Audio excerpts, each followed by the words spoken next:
ఇప్పుడు జగన్మోహన్ రెడ్డి గారి జాతక రీత్యా ఎలా ఉన్నదండి ఆయనది ఆరుద్ర నక్షత్రం, కన్యా లగ్నం. ఇప్పుడు తెలుగుదేశం పార్టీకి సంబంధించిన దాంట్లో చంద్రుడికి ఎప్పుడు ఇంకొకరు సహాయకారి అవ్వాలి. చంద్రుడి ప్రభావం ఇప్పుడు నీళ్లు ఉన్నాయండి, నీళ్ళే, కానీ దాన్ని వచ్చేసేసి ఏదో దాంట్లో పోస్తేగా నీళ్ళగా కనపడేది మనకి. అవునా, రూపం రాదు, దానికి అస్తిత్వం రాదు అసలు. 2019లో మీరు గమనించారు, 83 కంటే 84 ఎక్కువ సీట్లు వచ్చినాయి. 2019లో ఏ పార్టీతో నాకు అక్కర్లేదు, నన్ను చూసి ఓటేయండి అన్నారు చంద్రబాబు గారు.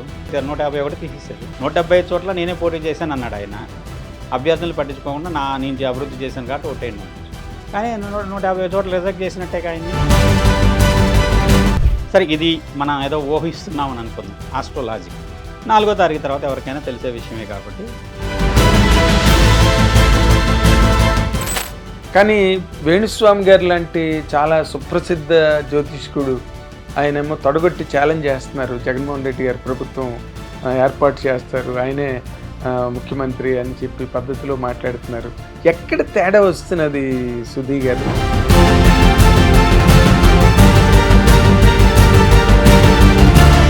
తర్వాత ఇంకొక ఆయన టీవీఎల్ఎన్ నరసింహాచార్యులు గారు ఎవరో ఒక ఆయన అయితే ఏకంగా చంద్రబాబు గారి కుప్పంలో ఇన్ని వందల ఓట్లతో దారుణంగా ఓటమి పాలవుతారని చెప్పి ఆయన బాహాటంగా చెప్పి, అసలు నాలా చెప్పేవాడు ఇంకెవడు లేడు ఈ ప్రపంచంలో అని కూడా ఆయన ఛాలెంజ్ చేస్తున్నారండి. చెప్పటం ఏముందండి, నోటుకొచ్చిన మాట ఏదైనా మాట్లాడదు. దానికి ఏదైనా ఆధారమో, దానికి ఒక రకమైన గణితమో ఏదైనా ఉంటే చూపెట్టమనండి.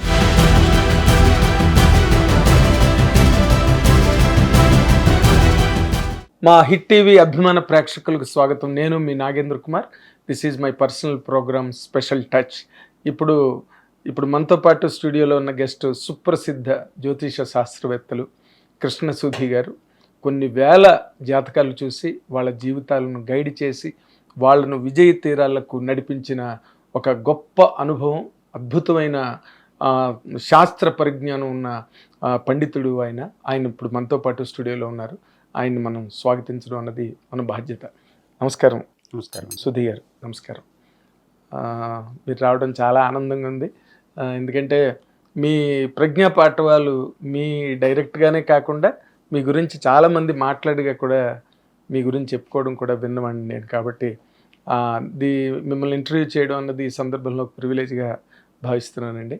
గురుగారు, ఇప్పుడు ప్రజెంట్ బర్నింగ్ టాపిక్గా మనం తీసుకుంటే ఏపీ ఎలక్షన్స్ మీద ఎవరి తాలూకా వ్యాఖ్యానాలు వాళ్ళవి, ఎవరి తాలూకా విశ్లేషణలు వాళ్ళవి. అసలు మీ దృష్టిలో, మీ దృక్పథంలో అసలు అక్కడ ఏం జరగబోతోంది? ఏంటే ఇద్దరు ఎవరి మట్టుకు వాళ్ళు చాలా గొప్పగా జరిగాయి ఎన్నికలు, ఓటింగ్ బ్రహ్మాండంగా జరిగింది, అది మా కోసం జరిగిన ఓటింగే, ఇంత పోల్ పర్సంటేజ్ పెరిగిందంటే అది మా అడ్వాంటేజ్ కోసమే అని ఈ రెండు పార్టీలు చెప్తున్నాయి. అండ్ గ్రౌండ్ రిపోర్ట్స్, సర్వేలు వేరేగా ఉన్నాయి. సర్వేలు వేరేగా చెప్తున్నారు. ప్రాక్టికల్గా శాస్త్రులు ఎలా ఉన్నారో సర్వే చేసేవాళ్ళు కూడా ఒక పార్టీకి సంబంధించిన వాళ్ళుగానే ఉన్నారుగా. ఉన్నారు. బట్ పార్టీలు ఉన్నాయి, కొన్ని పార్టీలు వాళ్ళకి సర్వే అనుకూలంగా చెప్పించుకుంటున్నారు, ఇంకో పార్టీ వాళ్ళకు అనుకూలంగా సర్వే చేయించుకుంటున్నారు. ఎలా అయితే జ్యోతిష్యం చెప్తున్నారు, ఇప్పుడు ఉగాది ఫలితాలు చెప్తున్నామండి, బీజేపీ ఆఫీసులో కూర్చుంటే బీజేపీ అనుకూలమైన ఫలితం. అదే నేను మిమ్మల్ని అడగబోతున్నాను. అది ఇప్పుడు ఉగాది పంచాంగం చెప్పేటప్పుడు పంచాంగ శ్రవణంలో వాళ్ళు బీజేపీ పార్టీలో ఉన్న పండితులేమో అసలు బీజేపీకి అఖండ విజయం, బ్రహ్మాండం అని చెప్తున్నారు. అలాగే ఇంకో పార్టీ ఆఫీస్లో ఉన్నవాళ్ళు వాళ్ళు చెప్తున్నారు. కాంగ్రెస్ పార్టీలో ఉన్నవాళ్ళు వాళ్ళకు అనువుగా చెప్తున్నారు. గ్రహాలు మారవు కదా, గ్రహస్థితులు మారవు, గోచారాలు మారవు, అన్నీ కామన్గా నడిచేవి. బట్ విశ్లేషణలు మాత్రం చాలా విభిన్నంగా, ఒకదానితో ఒకటి పరస్పర వ్యతిరేకంగా ఉంటూ వస్తున్నాయి. దీన్ని అసలు పబ్లిక్ ఎలా తీసుకోవాలండి? ముఖ్యంగా మీరు జరిగిన వరుసగా ఎన్నికలు గమనించుకుంటే తెలుగుదేశం పార్టీ పెట్టిన దగ్గర నుంచి 83 ఎలక్షన్ దగ్గర నుంచి ఎప్పుడూ కూడా 2019 ఎన్నికలు తప్పితే ప్రతి ఎన్నికను ఏదో పార్టీతో కలిసే వెళ్ళింది. అవునండి. 1983లో సంజయ్ విచార్ మంచితో పొత్తు, తర్వాత కమ్యూనిస్టులు 84 ఎలక్షన్కి, ఆ తర్వాత వచ్చేసరికి బీజేపీ కమ్యూనిస్టులు అందరూ కలిసి, ఆ తర్వాత వచ్చేసి మళ్ళీ కమ్యూనిస్టులు వచ్చి చేరారు. ఇలా ఎప్పుడూ కూడా బీజేపీ 2019లో తప్పితే ఒంటరిగా పోటీ చేయలేదు. ఏమిటి కారణం? దీని ప్రకారం మనం ఒక విశ్లేషణగా చూసుకుంటే, ఈ చంద్రుడి యొక్క ప్రాబల్యం అధికంగా ఉన్నటువంటి పార్టీ తెలుగుదేశం. చంద్రుడు ఉచ్ఛలో ఉండి వృషభ లగ్నం, వృషభ రాశి, ఈ పరిస్థితుల్లో తెలుగుదేశం పార్టీ పెట్టని తటస్థించింది. అదేవిధంగా వైఎస్ఆర్సీపీని గమనించుకుంటే వైఎస్ఆర్సీపీకి సంబంధించినటువంటి పరిస్థితుల్లో ఆ వైఎస్ఆర్సీపీ ప్రారంభించినప్పుడు ఒక రకంగా ఏంటంటే సమాజం కోసం ఒక రకమైనటువంటి రైతులు, యువజనులు, శ్రామికులు వీళ్ళకి అనుకూలమైనటువంటి దానికోసం అని చెప్పేసి పార్టీని ప్రారంభించి మారిన రాజకీయ పరిస్థితుల్లో వైఎస్ఆర్ గారి యొక్క కుమారుడు ఆ పార్టీని తన యొక్క ప్రాబల్యంలోకి పూర్తిగా తీసుకోవడం జరిగింది. మొదటి ఎన్నికలు ఆయన ఇబ్బంది పడ్డాడు 2014లో, కానీ గెలిచినంత పనిచేశారు. రెండో ఎన్నికల్లో విశేషమైనటువంటి అనుకూలమైన ఫలితాలు పొందారు. చంద్రబాబు గారు కనుక రాష్ట్రం విడిపోయిన తర్వాత చంద్రబాబు గారు ఉంటే తప్పితే రాష్ట్రం మళ్ళీ కొత్త రాజధాని కానీ కొత్త ప్రభుత్వం కానీ అక్కడ సుస్థిరమైనటువంటి పాలన కానీ సాధ్యపడదు అనే ఉద్దేశంతో అందరూ ఓటేసి ఆయన గెలిపించారు. ఆ తర్వాత ఆయన పరిపాలనా విధానంలో జనాలు నచ్చకపోయిన కారణం చేత ఆయన కాదని జగన్మోహన్ రెడ్డి గారికి ఇచ్చారు. ఇంతవరకు జరిగిన కథ ఇది అనుకుందాం ఆంధ్రప్రదేశ్ పరంగా. ఇప్పుడు వచ్చేసరికి మళ్ళీ తెలుగుదేశం పార్టీ వేరే పార్టీలతో పొత్తు పెట్టుకుంది. పవన్ కళ్యాణ్ గారు జనసేనతోనూ అలానే బీజేపీతోనూ. ఇక్కడ బీజేపీతో మనం తీసుకున్నప్పుడు బీజేపీ చాటు బలం, అలానే జనసేన పార్టీకి సంబంధించినటువంటి గ్రహ బలం, పవన్ కళ్యాణ్ గారి వ్యక్తిగత జాతక బలం, చంద్రబాబు గారి వ్యక్తిగత జాతక బలం, బీజేపీ అంటే ఇవాళ సెంట్రల్ ఎలక్షన్ కూడా కలిసి తిరుగుతున్నాయి కానీ నరేంద్ర మోడీ గారి జాతక బలం, ఇవన్నిటి కూడా ఎంతో కొంత ఒక రకమైనటువంటి నైతికమైనటువంటి బలంగా చెప్పచ్చు. అలానే జగన్మోహన్ రెడ్డి గారు ఆయన ఏదైనా సరే నేను ఒంటరిగా ఎదుర్కోగలను అనే ధైర్యంతో గత ఎన్నికల్లో ఆయన నిరూపించుకున్నారు. ఈ ఎన్నికల్లో కూడా ఆయన ఒంటరిగానే పోటీ చేశారు. ఈ రెండింటి పరిస్థితులు ఆంధ్రప్రదేశ్ ఎలక్షన్ జరిగిన రోజు ఆంధ్ర ప్రాంతాన్ని రేవతి నక్షత్రం సూచిస్తుందండి. వరాహమీరుడు చెప్పిన మన భౌగోళికంగా దేశాన్ని ఏ నక్షత్రాలు ఏ ప్రాంతాలను ప్రభావితం చేస్తాయి అన్నప్పుడు ఆంధ్ర ప్రాంతం మీద రేవతి నక్షత్ర ప్రభావం అధికంగా ఉంటుందని చెప్పచ్చు. ఆ రేవతి నక్షత్ర ప్రభావం అధికంగా ఉన్న పరిస్థితుల్లో అక్కడి నుంచి చూస్తే ఈ వైఎస్ఆర్సీపీ కానీ తెలుగుదేశం కానీ వృషభ రాశిలో పెట్టింది. ఇప్పుడు ఎన్నికలు జరిగిన పరిస్థితుల్లో వృషభ రాశిలో గురుడు ఉండగా, చంద్రుడు పుష్యమి కర్కాటకంలో ఉండగా, పునర్వసు పుష్యమిలో ఉండగా ఎన్నికలు జరిగింది 13వ తారీఖు ఈ రోజు. దీని ప్రకారం గమనించుకున్నట్లయితే రెండు పార్టీలకి కూడా మీకు తృతీయ స్థానంలో ఎన్నికలు జరిగినాయి. వృషభ రాశికి సంబంధించిన తృతీయ స్థానం కర్కాటకంలో. ఈ తర్వాత ఈ ఆంధ్ర ప్రాంతాన్ని ప్రభావితం చేసే రేవతి నక్షత్రంలో ఎవరికి అనుకూలతలు ఉన్నాయి, ఆ విధంగా అనుకూలతలు కొంత గమనించుకున్నట్లయితే కొంతవరకు వచ్చేసేసి రేవతి నక్షత్రానికి ఇప్పుడు ఉన్నటువంటి గ్రహస్థితిలో శని వ్యయంలోను, అలానే గురుడు వచ్చేసేసి ద్వితీయ నుంచి తృతీయంలోకి వెళ్ళాడు, లగ్న రాహు ఉన్నాడు. ఈ పరిస్థితుల్లో రాహుకు సంబంధించిన గ్రహదశలో ఉన్న వ్యక్తులు కొంత అధికారాన్ని పొందగలుగుతారు అని చెప్పచ్చు. ఎవరండి వాళ్ళు? రాహు ఇప్పుడు చంద్రబాబు గారికి కొంత రాహు మహర్దశ నడుస్తుంది, అది కొంత కారణం. తర్వాత వచ్చేసి రేవతి నక్షత్రం పేరుతో చూసుకుంటే చంద్రబాబు గారిది. ఈ రకమైనటువంటి పరిస్థితుల్లో ఆయనకు అనుకూలంగా ఉంది అని చెప్పచ్చు కొంతవరకు. ఓకే. ఆ తర్వాత గురుడు మారింది. మే 1వ తారీఖు గురుడు వృషభంలో ప్రవేశించాడు. అంతకుముందు మేషంలో ఉన్నాడు. మే 1వ తారీఖు తర్వాత రాజకీయంగా మీరంత గమనించకపోవచ్చు కానివ్వండి, రేపు ఫలితాలు వచ్చిన తర్వాత గమనిస్తే మే 1 వరకు జరిగినటువంటి రాజకీయ ఫలితాలు ఒక రకంగా ఉంటే మే 1 అంటే దేశం మొత్తం ఎలక్షన్ జరుగుతున్నాయి కాబట్టి మే తర్వాత వచ్చేసేసి కొంత ఉన్నటువంటి ప్రభుత్వానికి అనుకూలమైన ఫలితాలుగా చెప్తాను నేను. మోడీ గారి జాతకానికి కానీ బీజేపీకి కానీ. కాంగ్రెస్ పార్టీ పుట్టింది ఆ పార్టీకి సంబంధించినటువంటి నక్షత్రం కింద హస్తాన్ని తీసుకుంటాం. అదేనా బీజేపీ పార్టీకి సంబంధించిన నక్షత్రం కింద వచ్చేసి ఈ జ్యేష్ఠ నక్షత్రాన్ని తీసుకోవడం జరుగుతుంది. దీంట్లో గురుడు సప్తమంలోకి వెళ్ళి బీజేపీకి అనుకూలమైన ఫలితాన్ని ఇస్తుంది. అది కాకతాళీయంగా జరిగిందా లేకుంటే వచ్చేసి వీళ్ళందరూ కలిసి ఏదో రకంగా తప్పని పరిస్థితుల్లో జరిగారా, కానీ విధి అనేది బీజేపీకి అనుకూలమైన ఫలితాలు ఇస్తుంది కాబట్టి ఆ పార్టీతో కలిసిన కారణం చేత ఆ మంచి ఈ పార్టీ కూడా కొంత పొందగలిగింది అంటున్నాను నేను. ఏది టీడీపీ తెలుగుదేశం పార్టీ ఇప్పుడు ప్రెసెంట్. ఓకే. ఇప్పుడు నా విశ్లేషణలో 175కి 110 వస్తాయి, 115 వస్తాయి, 130 వస్తాయి, 150 వస్తాయి అని నేను మాట్లాడిన. ఎందుకంటే దానికి చాలా ఎక్సైజ్ చేయాలండి. ఒక ప్రతి కాన్స్టిట్యున్సీని ఒక యూనిట్గా తీసుకోవాలి. 2-3 అభ్యర్థులు ఉంటారు, వాళ్ళు కాకుండా దానికి సంబంధించిన రెబల్స్ ఉంటారు, లేదు కొంత చోట్ల రెబల్స్ గెలిచిన ప్రాంతాలు ఉన్నాయి. అవన్నిటినీ విశ్లేషణ చేసుకుంటూ వెళ్ళటం కోసం దానికి చాలా ఎక్సైజ్, ఆ డేటాలన్నీ కావాలి. ఇవన్నీ లేకుండా వచ్చేసి ఇన్ని సీట్లు వస్తాయి, ఒక సీటుతోనైనా సరే పార్టీ పవర్లోకి వచ్చి ఒక ఓటుతో గెలిచినట్టు, అవును, ఒక సీట్ ఎక్కువ ఉండి అధికారంలోకి వచ్చినట్టు. ఆ విధమైనటువంటి అధికారంలో ఆంధ్రప్రదేశ్ ఎన్నికల్లో అధికార మార్పు అనేది తథ్యమని చెప్పవచ్చు. ఇప్పుడు ప్రస్తుతం జరిగిన ఎలక్షన్లో అధికార మార్పు ఖచ్చితంగా జరుగుతుంది. అది ఇప్పుడు మీరు చెప్పిందే సర్వేలు చెప్తున్నాయి. ఇప్పుడు మీరు ఏదైతే జ్యోతిష్య శాస్త్రం ప్రకారం మీరు చెప్పారో అదే ఇప్పుడు సర్వేలన్నీ కూడా గవర్నమెంట్ మార్పు ఉన్నది, అండ్ టీడీపీకి జనసేన బీజేపీ ఈ కాంబినేషన్కి 101 అని కొంతమంది, 120 అని కొంతమంది, 135 వరకు కూడా చెప్తున్నారు. నేను చెప్పేదానికి నా శాస్త్ర ప్రకారం బృహత్ సంహిత గ్రంథంలో ఆంధ్ర ప్రాంతానికి వచ్చేసి రేవతి నక్షత్రం ప్రభావం ఉంటుంది.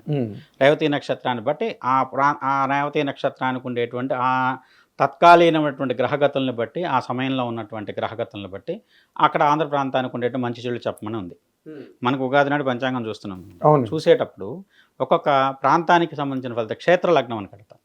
ఆ క్షేత్ర లగ్నానికి సంబంధించినటువంటి ఫలితాల్లో మార్పు అనేది తథ్యం అని చెప్పవచ్చు. అక్కడ అధికార మార్పు ఒక పార్టీ నుంచి ఇంకో పార్టీలోకి మారుతుంది అధికారం అనేది. కాకపోతే ఇక్కడ కొన్ని మీకు కొంత గతంలో జరిగింది కూడా ఒక చిన్న ఎగ్జాంపుల్గా చెప్తాను. 95, 94 ఆ పరిస్థితుల్లో తెలుగుదేశం పార్టీ అధికారంలోకి వచ్చిన తర్వాత చంద్రబాబు గారు విపరీతమైన అవమానాలు పొందాడు లక్ష్మీపార్వతి గారి వల్ల. అది వచ్చేసేసి ఈయన ఏ పని చేసినా తప్పుపడటం, ఈయన కరెక్ట్ కాదనో, ఇలాంటి ప్రజలకు ఆ పరిస్థితుల్లో అవమానాలు భరించి ఆయన తప్పని పరిస్థితుల్లో ఆయనకి రామారావు గారికి వ్యతిరేకమైన నిర్ణయం తీసుకుని ఆయన ఆ పరిస్థితుల్లో ఆ నిర్ణయంతో ఆయన ముఖ్యమంత్రి అయ్యి 2 పర్యాయాలు ఆయన ముఖ్యమంత్రిగా కంటిన్యూ కాగలిగారు. దాని ప్రకారం కూడా ఎందుకంటే అప్పుడు శని ఎక్కడ ఉన్నాడు, ఇప్పుడు అదే పరిస్థితిలో శని ఉన్నాడు.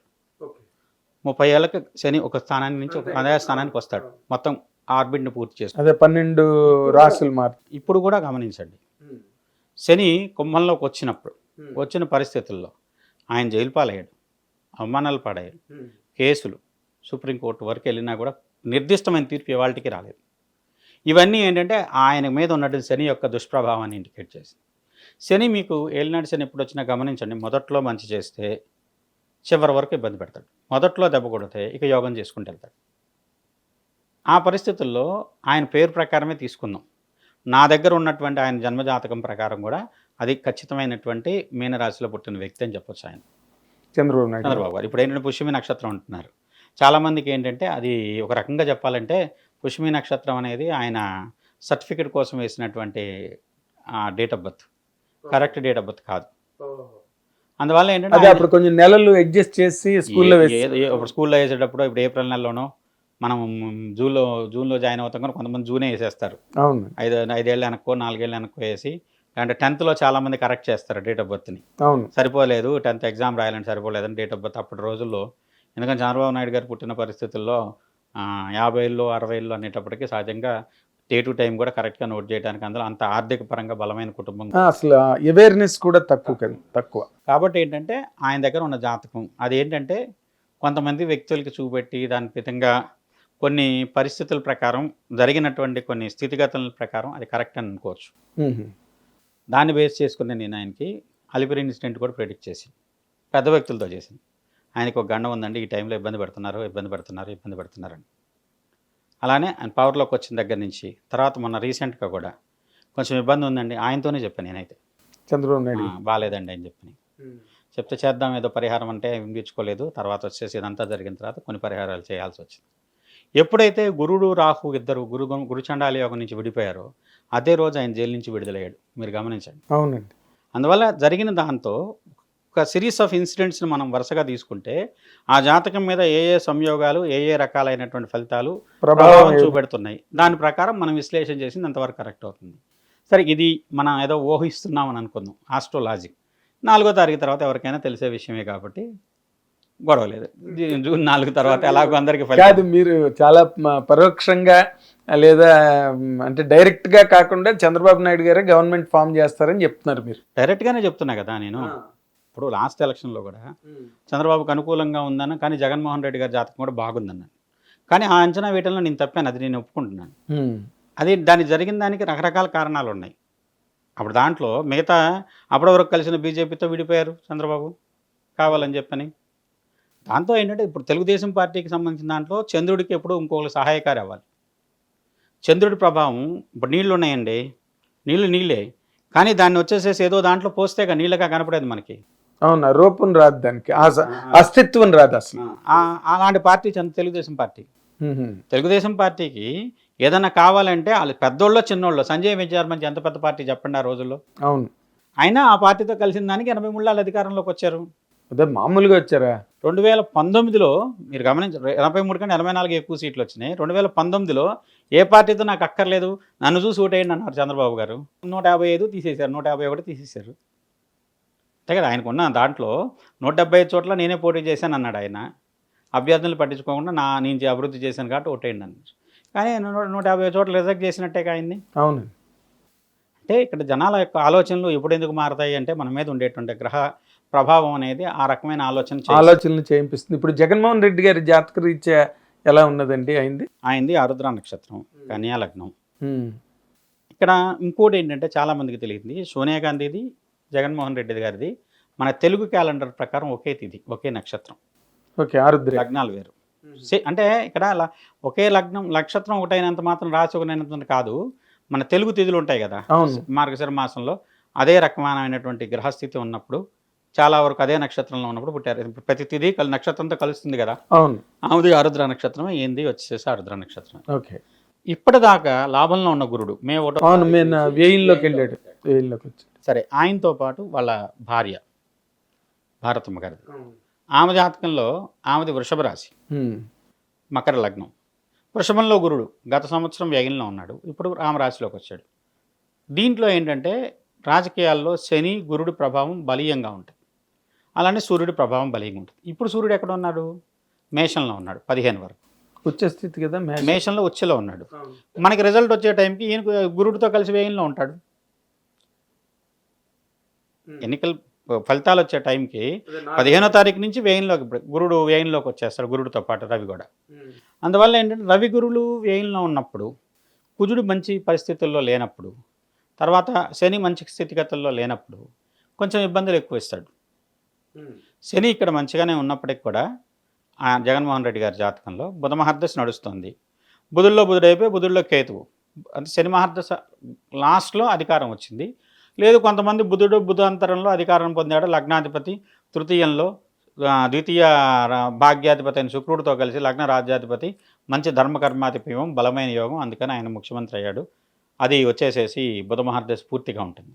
తృతీయ బుధుడిని సహజంగా ఏం చదువుతాం, తృతీయ బుధుడు ద క్రూయల్ మెయిడ్ అంటాం. అంటే రాజకీయాల్లో బిట్రేయల్ అంటారు కదా, వెన్నుపోటుతాం. అలాంటి దానికి తృతీయంలో బుధుడు ఉండటం కారణం అవుతుంది. ఓకే. ఇప్పుడు మీరు గమనించండి, 2014లో కూడా ఆయనతో గెలిచిన వాళ్ళు చాలామంది తెలుగుదేశంలో మంత్రి పదవులు తీసుకున్నారు. అవును. ఇప్పుడు కూడా ఆయన ఎవరినైతే నమ్మి తన వ్యక్తుల కింద నిలబెట్టాడో వాళ్ళు కూడా చాలామంది ఆయనతో ఉండకపోవచ్చు. ఓకే. ఎందుకంటే తృతీయ బుధుడి లక్షణం అది. ఏ వ్యక్తికైనా తృతీయంలో బుధుడు ఉంటే వాళ్ళు నమ్మిన వాళ్ళు క్రూయల్ మేడ్ తన పని కింద పెట్టుకున్న వ్యక్తులు తను మోసం చేస్తారు. ఓకే. ఓకే. మన ఇంట్లో పని మనిషిని పెట్టుకున్నాం సార్, రోజుకో గిన్నె సంకలో పెట్టుకుని వెళ్ళింది అనుకోండి, దొంగతనము ఇంకో పేరుతోనూ నష్టమే కదా. నష్టమే. అంటే ఇప్పుడు ఆయన పర్మనెంట్ జాతకం అండి అది ఎలాగా? మిథున రాశి, కన్యా లగ్నం. అలానే రాజ్యాల స్థానంలో చంద్రుడు అస్థిరమైన ఫలితాలు ఇస్తారు. అస్థిరమైన ఫలితాలు అంటే ఫ్లక్చువేట్ అయిపోతుంది 100%. పూర్తిగా వచ్చేసి ఆయన ఇదే కంటిన్యూటీ లేనికుండా చంద్రుడు ఇచ్చినప్పుడు వరద వచ్చినట్టు వస్తారు, పోయినప్పుడు అన్నీ డ్రైన్ అవుతాయి అన్ని వైపుల నుంచి. ఇప్పుడు 175, 151 అంటే అన్నీ వచ్చినట్టే కదా మరి. 175 చోట్ల పోటీ చేస్తే 151 వాళ్ళు గెలిచారండి. అవును. 25 ఎంపీలో 22 వాళ్ళు గెలిచారండి. అంటే వరదే, మొత్తం వరద పోటెత్తింది ఆయన వైపు. అనుకూలమైన ఫలితాలు. ప్రతికూలంగా వచ్చినప్పుడు అన్నీ ఒకేసారి బంద్ పెడితే ఎటువంటి డ్రై అయిపోద్ది, ఎడారిలాగా అయిపోద్ది. అలాంటి పరిస్థితి ఏర్పడుతుంది ఇప్పుడు ప్రస్తుతం. ఎందుకంటే మిథున రాశికి అంత అనుకూలమైన ఫలితాలు లేవు. సరే, మీరు అనుకున్న దాని ప్రకారం చంద్రబాబుది పుష్యమి నక్షత్రమే అనుకుందాం. ఇప్పుడు గోచారంలో కర్కాటక రాశి వాళ్ళకి ఎలా ఉంది చెప్పండి. మీరు ఉగాది తర్వాత చాలా చోట్ల మీమ్స్ చూసుంటారు కదా, కర్కాటక రాశి సింహరాశిని పోలుస్తూ అక్కడ 10 ఎకరాలు ఉందో కొనేద్దాం, ఇక్కడ 25 ఎకరాలు ఉందో కొనేద్దాం అన్నట్టు కర్కాటక రాశి వాళ్ళు. సింహరాశి వాళ్ళు వచ్చేసేమో అంటే 14 ఆదాయం 2 వ్యయం, 2 ఆదాయం సింహరాశికి, 14 వ్యయం, ఏదో రూపంలో ఖర్చు అవుతుంది. అంటే నేను ఇక్కడ ఏంటంటే గోచారం చూసేటప్పుడు, రాజకీయంగా కొంత వ్యక్తులు చూసేటప్పుడు నామనక్షత్ర ప్రాధాన్యత కూడా చాలా ఎక్కువ ఉంటుంది. ఓకే. అలా చూసుకున్నా కూడా ఈ సంవత్సరం జరుగుతున్న ఫలితాలు కొంచెం వ్యక్తిగతమైనటువంటి ఫలితాల్లో కొంచెం ఇబ్బంది, ఆరోగ్యరీత్యా కానివ్వండి, గండరీత్యా కానీ చంద్రబాబు గారికి ఉందేమో కానీ రాజకీయంగా మటుకు ఆయన పురోగతిని సూచించే విధమైనటువంటి గ్రహస్థితి, అనుకూలమైన ఫలితాలు ఉంటాయని చెప్పచ్చు ప్రజెంట్. అంటే ఇప్పుడు గండాలు ఏమైనా ఉన్నాయంటారా ఆయనకి? ఆరోగ్య భంగానికి కానీ ఇలాంటి ఆయుష్కారకంగా ఉండేటువంటి కొన్ని ఇబ్బందులు అయితే ఉన్నాయి. ఓకే. ఆయుర్భంగానికి. ఎందుకంటే మొదటిసారి వస్తే మొంగ అంటాం, ఏలినట్స్ని. రెండోసారి అంటే పొంగు అంటాం. మూడోసారి అంటే మృత్యు అంటాం. అధికారం యోగం ఇచ్చి కొట్టేయచ్చు వ్యక్తికి. ఎందుకు అంటే మీరు నాకు రాజశేఖర రెడ్డి గారి టైంలో మీరు చెప్పింది నాకు గుర్తుంది. ఇవ్వకూడని పరిస్థితుల్లో యోగం. నాకు గుర్తుంది. ఎందుకంటే ఆయన ఓడిపోతే మంచిదండి, టైం బాగోలేదని మీరు నాతో అన్నారు. బట్ ఆయనేమో థంపింగ్ మెజారిటీతో గెలిచారు అప్పుడు. ఇప్పుడు యోగం ఏం చేసింది? ఇప్పుడు అక్కడ కూడా చూడండి, అసలు విరుద్ధ భావాలు మన స్వభావాలు వీళ్ళతో పట్టలేదని విడిపోయిన వాళ్ళు మళ్ళీ కలిశారు. ఇప్పుడు కూడా మీరు గమనించండి, రాజకీయంగా నిన్నటిదాకా ఏ పార్టీలో ఉన్నారు, ఇప్పుడు ఏ పార్టీలో కంటెస్ట్ చేశారు, అంతకుముందు ఏ పార్టీలో ఉన్నారు అంటే ఎవరికి ఎక్కడ ఏం చెప్పలేని పరిస్థితి. ఎవరికి ఒక సిద్ధాంతాలు కానీ రాజకీయంగా వ్యక్తులకి ఎక్కడ ఏది అవకాశం ఉంటే అటు వెళ్ళిపోదామని ఆలోచన తప్పితండి. అదేలే, వాళ్ళకి ఎక్కడైతే వాళ్ళకి మెరుగైన ఫలితం వస్తే అక్కడికి వెళ్ళిపోదాం. అంతే. అంతకుముందు ఎంపీగా కొన్ని కాన్స్టిట్యున్సీల్లో తెలుగుదేశం ఎంపీగా ఉన్నవాళ్ళు సడన్గా వాళ్ళు వెళ్ళిపోయి వైఎస్ఆర్సీపీలో జాయిన్ అయ్యారు. ఇప్పుడు నిన్నటిదాకా వైఎస్ఆర్సీపీలో ఎంపీగా ఉన్న వ్యక్తి ఇప్పుడు తెలుగుదేశం నుంచి అదే స్థానం నుంచి కంటిన్యూ చేసిన వాళ్ళు 3-4 ఉన్నారు. ఇప్పుడు రఘురామకృష్ణరాజు గారు ఉన్నారు కదా, ఎవరో ఎందుకు రాజు గారు ఉన్నారు, తర్వాత వచ్చేసి ఒంగోలు, తర్వాత నసరావుపేట. అంటే బాగా పబ్లిసిటీ ఉన్న వ్యక్తి, చాలా ప్రముఖమైన వ్యక్తి అయితే రఘురామకృష్ణరాజు గారు. ఆయన గురించి చెప్పుకోవచ్చు మనం. ఆయనతో అయితే మీరు ఏ పార్టీ నుంచి అయినా కంటెస్ట్ చేయండి, వైఎస్ఆర్సీపీ నుంచి మీరు కంటెస్ట్ చేయదు, మీకు దానికి అనుకూలతలు లేవు అని చెప్పాను అప్పుడు ఎలక్షన్ ముందు. చెప్పారా? మన మా శర్మ గారని టాలీవుడ్ ఛానల్లో దాంట్లో ఆయన ఒక ఇంటర్వ్యూ కోసం వస్తే 1-to-1 కూర్చోబెట్టారండి మా శర్మ గారు. ఆయనతో అప్పుడు అన్న, మీకు ఉన్న దానికి లింక్ కలవదండి, ఇబ్బందులు ఉంటాయి, కాబట్టి వచ్చేసి మీరు కంటెస్ట్ చేయకపోయినా పర్లేదు కానీ దాని నుంచి అయితే మీరు వైఎస్ఆర్సీపీకి మీకు పొసగదు. అలానే కొంతమంది తెలుగుదేశంలో ఉన్న రాజకీయ నాయకులు కూడా మీకు దానికి పొసగదండి, మీరు మీ పార్టీకి వెళ్ళిపోండి అని చెప్పేసి సజెస్ట్ చేసినాం. ఓకే, మరి ఇప్పుడు మీరు ఇంత నిర్దిష్టంగా ఇంత బలీయంగా చెప్తున్నారు మీరు, కానీ వేణుస్వామి గారు లాంటి చాలా సుప్రసిద్ధ జ్యోతిష్కుడు ఆయనేమో తొడగొట్టి ఛాలెంజ్ చేస్తున్నారు, జగన్మోహన్ రెడ్డి గారు ప్రభుత్వం ఏర్పాటు చేస్తారు, ఆయనే ముఖ్యమంత్రి అని చెప్పి పద్ధతిలో మాట్లాడుతున్నారు. ఎక్కడ తేడా వస్తున్నది సుధీ గారు? మీరు ఆయన గమనించండి, 2014లోనూ జగన్ ముఖ్యమంత్రి అన్నారు ఆయన, 2019లోనూ ముఖ్యమంత్రి అన్నారు ఆయన, 2024లోనూ ముఖ్యమంత్రి అన్నాడు, మళ్ళీ 2029లోనూ ఆయనే ముఖ్యమంత్రి. ఆయన మాట మార్చని మనిషి, ఎప్పుడు ఒకే మాట మీద నిలబడతారు. దాన్ని బట్టి మీరు అర్థం చేసుకోండి. కాదండి, అలా మాట తప్పము మడమ తెప్పు అంటే ఎట్లాగే ఆస్ట్రాలజీ కదా ఇది. ఇక్కడ ఒకటండి, గ్రహస్థితులు మారిపోతాయి, గోచారాలు మారిపోతాయి, దేశకాలు మన పరిస్థితులు మారిపోతాయి మీరు చెప్పినట్టు. 2019లో ఆయన ప్రత్యేకంగా చంద్రబాబు నాయుడు గారిని కలిసి ఆశీర్వచనం ఇచ్చారు. ఆయన వీడియో ఉంటుంది చూడండి, దాంట్లో దేశ రాజకీయాల్లో అత్యంత విలువైన స్థానం కలగాలి మీకు అని కోరుకుంటున్నానని చెప్పి ఆశీర్వచనం ఇచ్చాడు. రాష్ట్ర రాజకీయాల్లో కాదు, దేశ రాజకీయాలు, జాతీయ రాజకీయాలు. కావాలంటే వీడియోలు ఉంటాయి, గమనించండి. దీన్ని బట్టి ఆయన శాస్త్రం చెప్తున్నాడా లేదంటే ఒక పార్టీకి ఆయన వ్యక్తిగతమైన అభిమతాన్ని, తన యొక్క ఇష్టాన్ని శాస్త్రం ద్వారా తెలియవస్తున్నారు. పీస్ఫుల్ థింకింగ్, అదేలేండి. తర్వాత ఇంకొక ఆయన టీవీఎల్ఎన్ నరసింహాచార్యులు గారు ఎవరో ఒక ఆయన అయితే ఏకంగా చంద్రబాబు గారి కుప్పంలో ఇన్ని వందల ఓట్లతో దారుణంగా ఓటమి పాలవుతారని చెప్పి ఆయన బాహాటంగా చెప్పి, అసలు నాలా చెప్పేవాడు ఇంకెవడు లేడు ఈ ప్రపంచంలో అని కూడా ఆయన ఛాలెంజ్ చేస్తున్నారండి. చెప్పటం ఏముందండి, నోటుకొచ్చిన మాట ఏదైనా మాట్లాడదు, దానికి ఏదైనా ఆధారమో దానికి ఒక రకమైన గణితమో ఏదైనా ఉంటే చూపెట్టమనండి. చర్చ చేసేటప్పుడు ఊరికే నేను నోటుకొచ్చిన వాళ్ళు మాట్లాడారంటే కాదు. ఇప్పుడు నేను మీతో ఇందాక విశ్లేషణలో ఇంత టైం పట్టినా పర్లేదని చెప్పని, ఈ గ్రహం, ఈ నక్షత్రం ఈ ప్రాంతాన్ని ఇలా ప్రభావితం చేస్తుంది, అందువల్ల వచ్చేసేసి చంద్రబాబు నాయుడు ఓడిపోతాడు అన్నట్టు ఆయన కరెక్ట్గా ఆ రోజు మాట్లాడేటప్పుడు అపోజిషన్ క్యాండిడేట్ పేరు కూడా తెలిసి ఉండదు ఆయనకి. చంద్రబాబు నాయుడు ఓడిపోవాలని ఆయన కోరుకున్నాడు కూడా ఆ మాట చెప్పాడు. బాలకృష్ణ ఓడిపోతాడు, ఓడిపోయేదాకా వస్తాడు, పవన్ కళ్యాణ్ ఓడిపోతాడు, ఆయన మాటలో వీడియో నేను కూడా చూశాను. అంతా ఇప్పుడు శాస్త్రం ఒకటండి, మేబీ రాజకీయంగా ఓడిపోవచ్చు, దాన్ని మనం కరెక్ట్గా దాని ప్రకారం మనం మాట్లాడేది కొంతవరకు ఇప్పటికి అప్రస్తుతం. కానీ ఏంటంటే దాన్ని చెప్పేటప్పుడు ఇప్పుడు అలా ఇందిరాగాంధీ కూడా ఓడిపోయింది. అక్కడ మన తెలుగు ప్రాంతానికి సంబంధించిన ఒక పెద్ద సిద్ధాంతిని ఇప్పుడు ఇందిరాగాంధీ కలుస్తానని వస్తే, అమ్మ నేను నిన్ను కలవను, నువ్వు నీతో ముఖం చూస్తూ మాట్లాడను, మధ్యలో ఒక తెరాడు కట్టించి తర్వాత ఇందిరాగాంధీ గారిని కూర్చోబెట్టి యువతలేని కూర్చొని ఆమెకు చెప్పాడు, నీ కొడుకు చనిపోతాడు, నిన్ను అరెస్ట్ చేస్తారు, జైల్లో వేస్తారు, కానీ మళ్ళీ నీకు అధికారం వస్తుంది, చాలా గొప్ప పరిస్థితి మళ్ళీ తిరిగి పొందగలుగుతావు, ఈ పరిహారాలు చేయని చెప్పి తెలుగు సిద్ధాంతి. నిజంగా ఎవరండి ఈయన? పెద్దమాల ఆయన ఉండాలి, ఇప్పుడు లేరులేండి, చనిపోయారు. అసలు నువ్వు విధవరాలివి కాబట్టి నీ మొహం చూడను. సరే ఆ రోజు ఉన్న పరిస్థితుల్లో అదేలేండి, ఆయనకున్న అప్పుడున్న నియమాల్లో మనం దేన్నైనా సరే, ఇవాళ ఆ మాట అంటే ఆడవాళ్ళకి చాలా మంది కోపం వస్తుంది కాబట్టి నేను నిన్ను చూడనమ్మా, అదే అప్పుడున్న సామాజికమైన సంప్రదాయాలు అలా ఉన్నాయి సార్. నేను నీకు ఒక ఫలితం చెప్తాను కాబట్టి వచ్చేసి ఆమె కూర్చోబెట్టి తెరాడ్డు కట్టించి యువతలు తను కూర్చొని తను ప్రశ్నగా తీసుకున్నారు, ఇంకో రకంగా తీసుకుని ఆమె ఫలితాలు చెప్పాడు సంజయ్ గాంధీ గారు. అది కూడా విమాన ప్రమాదంలో నీ కొడుకు చనిపోతాడని చెప్పాడు. చనిపోతాడు కాబట్టి దానికి ఆ అబ్బాయిని కాపాడటానికి నేను పూజ చేసి ఒక రక్షిస్తాను, అది ఆయన కట్టండి, ఆ గండం తప్పుతుందని కూడా చెప్పాడు. అయితే కారణాల రీత్యా వాళ్ళు రాజీవ్ గాంధీ గారు పైలట్ అయిన కారణం చేత ఆ రక్ష రాజీవ్ గాంధీ గారికి కట్టారు. ఓకే, అది ఎందుకంటే విమానాలు తిరిగేది ఆయన కదా, ఈయనకేముందిలే అని చెప్పేసి ఆయనకి కట్టారు.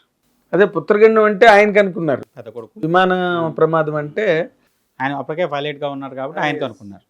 ఆయన సేవ్ అయ్యాడు, సంజయ్ గాంధీ గారు చనిపోయాడు. అలా తర్వాత ఇందిరాగాంధీని జైల్లో వేశారు.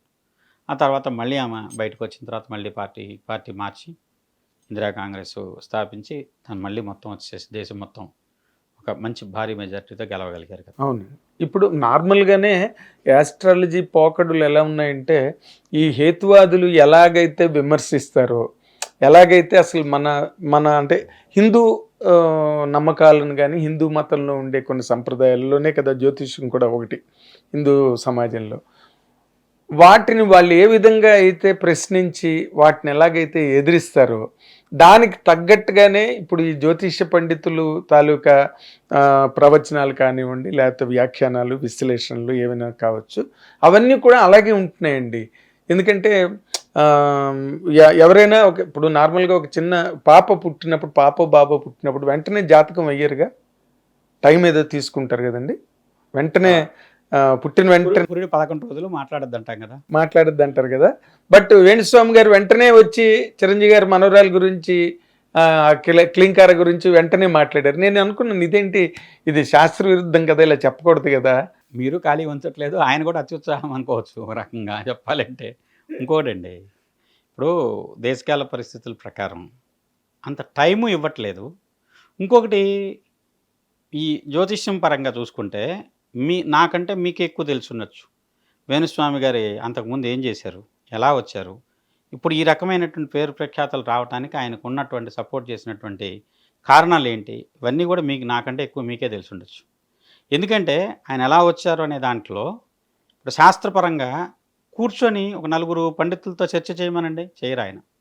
నాకేంటి ఇది అవసరం లేదు అంటే, ఒకటి ప్రతి వ్యక్తికి ఒక టైం నడుస్తుంది. కరెక్ట్. ఆ వ్యక్తి టైం నడిచేటప్పుడు కొన్ని తప్పులు కూడా అయిపోతాయి, ఓవర్లాప్ అయిపోయి. ఇప్పుడు మీరు ఉన్నారు, ఇవాళ మాట్లాడింది మీరు మాట్లాడుతున్నారు, 2014లో మీరు ఎందుకు మాట్లాడలేదు? 2014లో జగన్ ముఖ్యమంత్రి అవుతాడు అన్నప్పుడు ఆ క్వశ్చన్ ఎందుకు వేయలేదు ఆ రోజున? అవునండి. 19లో అయ్యాడు, 24లో అవుతాడంటున్నారు. సరే 29 కూడా ఆయనే అవుతాడంటున్నారు. ఇంకొక ఆయన ఉన్నాడు, నేను అఘోరాని అని వచ్చాడు, జగన్ చనిపోయేంత వరకు ముఖ్యమంత్రి ఆయనే ఉంటాడని చెప్పి మాట్లాడారు, అన్ని ఛానల్లోనే వచ్చింది. ఇవన్నీ ఏంటంటే వాళ్ళు చెప్పేదానికి మాకు ఇంతే, మేము ఇలానే చెప్తాం, ఎందుకంటే మాకు భగవంతుడు మాతో మాట్లాడి చెప్తాడు అన్నట్టు చెప్తున్నారు. నిజమైతే అయ్యిండొచ్చాం, నేను కాదన్న కానివ్వండి, కానీ అంత గొప్ప వ్యక్తులైనటువంటి వ్యక్తులు నిజంగా ఒక వ్యక్తిని ప్రమోట్ చేయడానికి తీసుకునే బాధ్యత, సమాజాన్ని అభివృద్ధి చేయడానికి తీసుకుంటే కొన్ని కోట్ల మందికి ఉపయోగపడుతుందిగా. ఉపయోగపడే శాస్త్రం కదా ఇది, ఆస్ట్రోలాజికల్ అంటారు కదా, మీరు ఇందాక చెప్పిన మాట కరెక్ట్, సూచిస్తుంది అది. దాన్ని బట్టి మన నడవడికను, మన మార్గాలను, లేకపోతే మన తాలూకా ప్రయత్నాలను వాటిని కరెక్ట్గా ఛానలైజ్ చేసుకోవడమో లేకపోతే ప్రోగ్రామింగ్ చేసుకోవడానికి ఉపయోగపడుతుంది అది. జ్యోతిశాస్త్రం పుట్టిన ఉద్దేశమేనండి. ఇవాళ మహాశివరాత్రి అంటున్నారు, ఒకే రోజు ఒకే మహాశివరాత్రి త్రయోదశితో కూడుకొని వచ్చింది, అమావాస్యతో కూడుకొని ఉంది. ఒకరోజు రాత్రి 11కి స్టార్ట్ అయింది, తర్వాత రోజు 12:30 వరకు ఉంది. 2 రాత్రులు అర్ధరాత్రి సమయంలో మహాశివరాత్రి గడియల్లో, ఏదైతే శివరాత్రి గడియలు ఉన్నాయో ఆ గడియల్లో మహాశివరాత్రి చతుర్దశే ఉంది.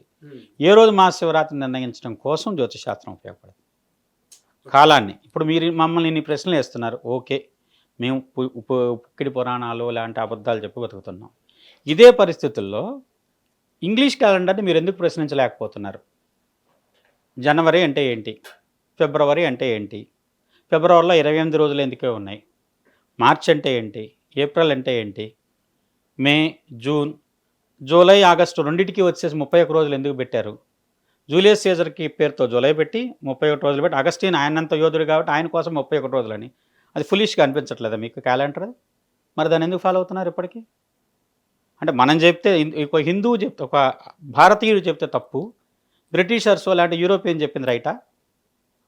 వాళ్ళ క్యాలెండర్ ఏదన్నా ఒక లెక్క ఉందా? ఇవాళ ఆదివారం తర్వాత సోమవారం అంటారు, నేను లెక్కేసి చూపెట్టగలుగుతా. సూర్యోదయం నుంచి 25వ హోర ఏదైతే ఆ హోరాధిపతి ఆ వారాధిపతి అవుతాడు. ఆదివారం తర్వాత సోమవారం ఎందుకు రావాలి? వాళ్ళని లెక్కేసి చెప్పమనండి. సండే తర్వాత మండే ఎందుకు రావాలి మండే? ఏదైనా లాజిక్ ఉంది అక్కడ? నక్షత్రం ఉంది, 24 గంటలు ఉంటుంది ఒక నక్షత్రం. దీర్ఘ నక్షత్రాలు 26 గంటలు ఉంటాయి. హస్వ నక్షత్రాలు 22 గంటలే ఉంటాయి. ఈ నక్షత్ర గణన దాంట్లో త్యాజ్యం ఏదంటే వర్జ్యం అంటున్నాం అదేంటి, ఓ రాహుకాలం ఏంటి, ప్రతి దానికి ఒక గణితం ఉంది. ఆ గణితంతో మేము ప్రతిదాన్ని నిరూపిస్తాం.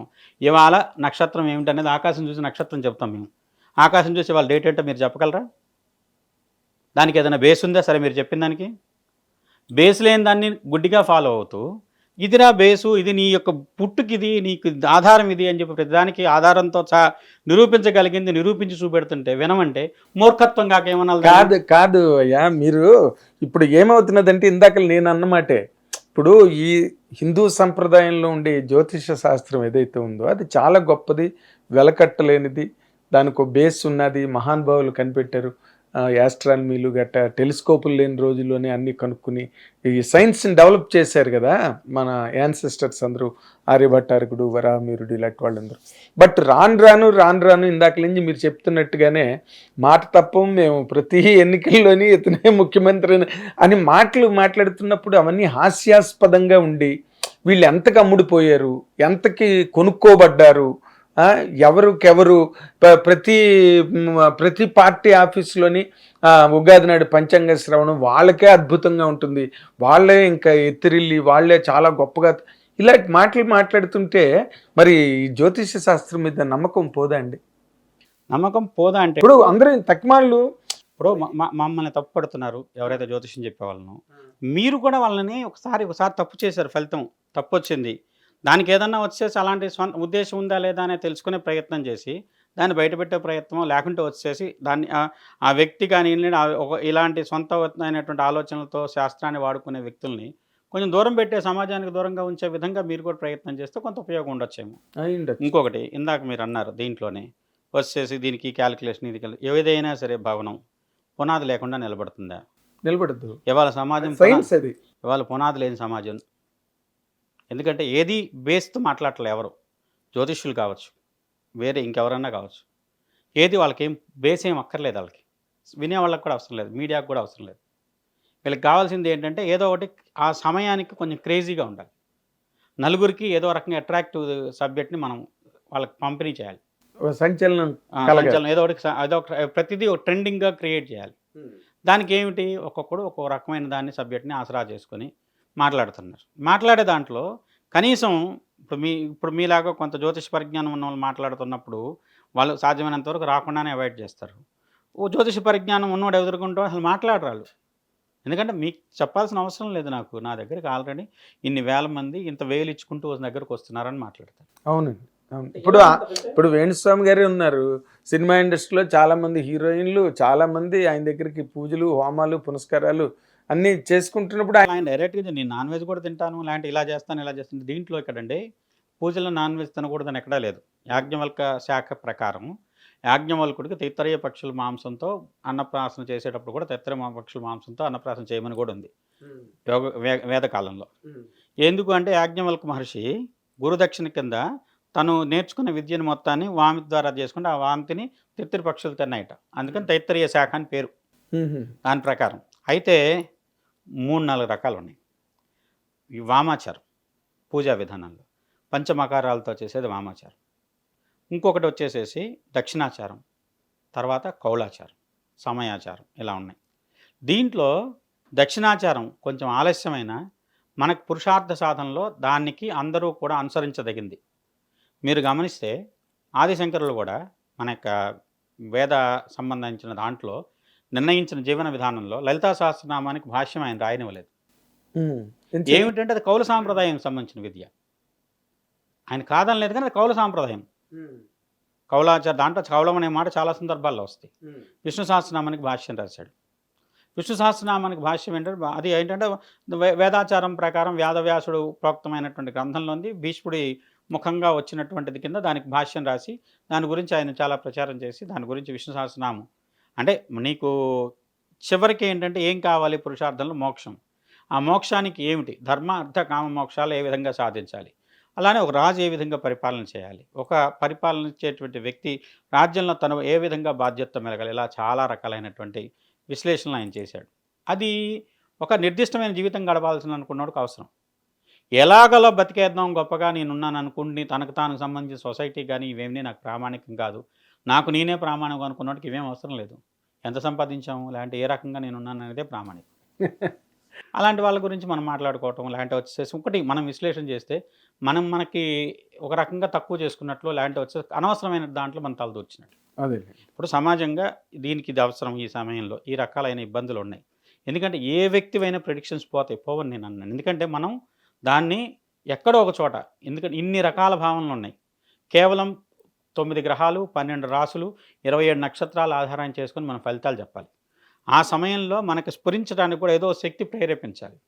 ఆ ప్రేరేపించే శక్తిని మీరు ఒక రకమైనటువంటి దైవిక శక్తిని ఆరాధిస్తే ఆ దైవిక శక్తి ప్రేరేపించే సమాజ హితం కోసం ఉపయోగపడుతుంది. అలానే ఈ క్షుద్ర పూజల్లోనూ లేకుంటే ఒక రకమైనటువంటి వామాచారం ఒక రకమైనటువంటి కౌలాచారంలో చేసేటువంటి పూజా విధానాల వల్ల అది ఒక చోట రావణాసురుడు కూడా గొప్ప శివభక్తుడే కానీ పతనమయ్యాడు. కారణం ఏమిటి? ఎక్కడో తప్పుదారిలోకి తీసుకెళ్ళింది. శివభక్తులు ఆయన శంకిస్తామా, ఆయన పూజను తప్పుపడతామా? వాళ్ళు చేసే మహన్యాసం మొత్తం రావణాసురుడు చెప్పిందే మనకి. నా శివమర్చేయత్ అనే దాంట్లో నరుద్రోధరమర్చేయత్ అనే దాంట్లో శివుడు పూజించాలని మనం శివుడిగా మారాలి. అది ఎలా మారుతాం అనేది రావణాసురుడు చెప్పిన రావణ సంహితలో ఉంటుంది. కాకపోతే దాంట్లో మంచి తీసుకోండి, తొందరగా ఫలితం రావాలని చెప్పని అమ్మవారికి ఉగ్రత్వాన్ని ఇస్తే ఆమె దాన్ని ఏదో రోజు నీ మీద కూడా ఉగ్రత్వం తిప్పి పంపవచ్చు. రోజు నువ్వు కొన్ని చేయాలండి నిర్దిష్టంగా జీవన విధానంలో చేసుకుంటూ వెళ్తావు. ఏదో ఒక రోజు నీ వల్ల ఆ పూజో లాంటి ఆ రోజు చేయాల్సిన విధో తప్పింది, అది రోజు దానికి నువ్వు బాధ్యుడు అవ్వాల్సి వస్తే నువ్వు దాని గురించి ఇబ్బంది పడాల్సి వస్తుంది. దక్షిణాచరణలో ప్రమాదం లేదు. ఎందుకంటే నువ్వు చేసేది చెయ్యి. ఇప్పుడు సంధ్యావందనం చేస్తున్నామండి, గాయత్రి చేస్తాం, ఒక రోజు ఏదైనా పని ఉండి చేయలేకపోయాం, తర్వాత రోజు కూర్చొని 2 మాలలు చేయొచ్చు, 2000 చేయొచ్చు జపం.